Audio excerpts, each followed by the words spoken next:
Video disclaimer: This video is only for entertainment purpose, so please don't take seriously. Hello guys, मेरा नाम है मानव और आपका स्वागत है आपके अपने चैनल आरसी मैशअप में। गाइज, आज के इस वीडियो में हम देखने वाले हैं एक कमाल के मैशअप रिएक्शन को। अगर आपको ये मैशअप रिएक्शन की वीडियो पसंद आएगी तो वीडियो को लाइक और शेयर जरूर कर दीजिएगा और चैनल पे नए हैं तो चैनल को सब्सक्राइब जरूर कर लीजिएगा। Thank you. तो गाइज, आगे की बात हम वीडियो खत्म होने के बाद करते हैं, तो चलिए इस कमाल के मैशअप रिएक्शन की वीडियो की शुरुआत करते हैं। Hope you will enjoy. ऐसे तो यार ये जैम कर देते हैं ना, तो वो फिर अगले उसको सिग्नल वसूली होते हैं, अगले जहाजों को पता ही नहीं चलता।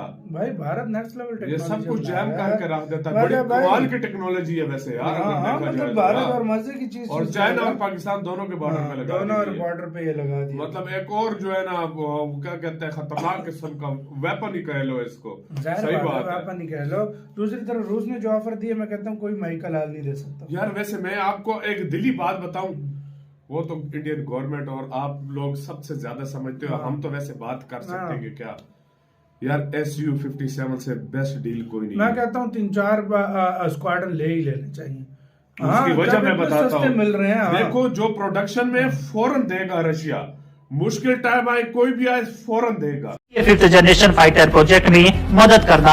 रूस की यूनाइटेड एयरक्राफ्ट कॉरपोरेशन के CEO वाडिम बड़ेगा ने कहा है कि भारत रूस का पुराना रणनीतिक सहयोगी है और दोनों देशों ने मिलकर पहले भी कई एयरक्राफ्ट डेवलप किए हैं। रूस इस साल फरवरी में होने वाले एरो इंडिया 2025 में SU-57E को प्रदर्शित करेगा। इस दौरान रूस के मशहूर टेस्ट पायलट सर्गेई बोगदान इसे डेमो फ्लाइट में उड़ाएंगे। साथ ही भारत में लोग एक स्पेशल VR सिमुलेटर के जरिए इस फाइटर जेट को उड़ाने का अनुभव भी ले सकेंगे। वहीं आपको बता दें कि भारत और रूस ने साल 2007 में FGFA प्रोजेक्ट की शुरुआत की थी। इस प्रोजेक्ट के तहत भारत और रूस मिलकर एक फिफ्थ जनरेशन फाइटर जेट बनाना चाहते थे।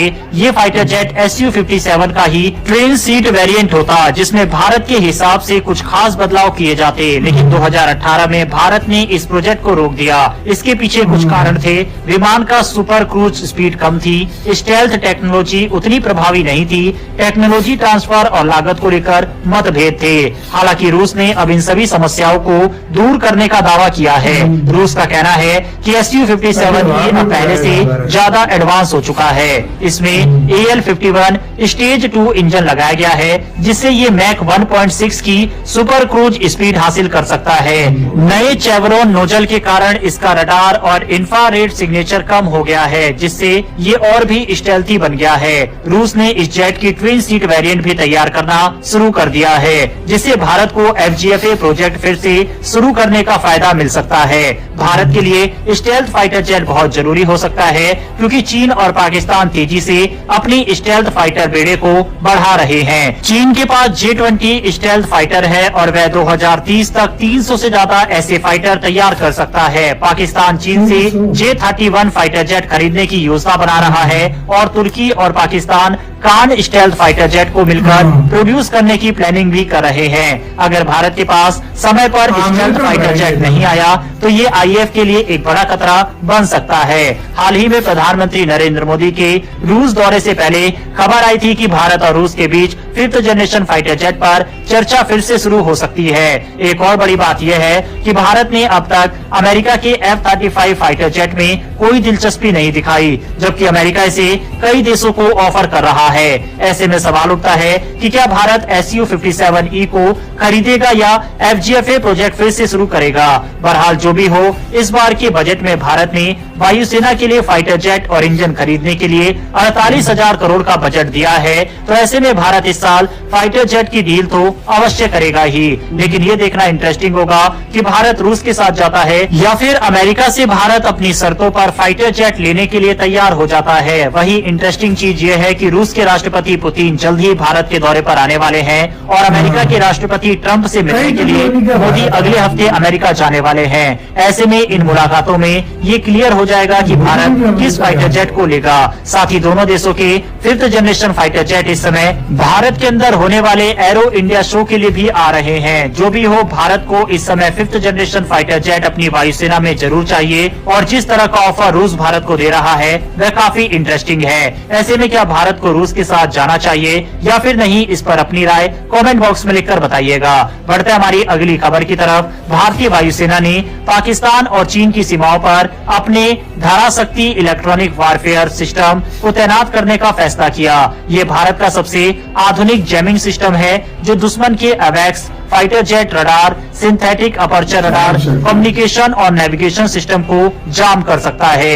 ये कदम ऐसे समय पर उठाया गया जब भारत अपनी डिफेंस तैयारियों को और मजबूत कर रहा है। धाराशक्ति एक ground based electronic warfare system है जिसे भारत में ही विकसित किया गया है। इसकी क्षमता इजरायल के स्कॉर्पियस जी सिस्टम से भी ज्यादा बताई जा रही है।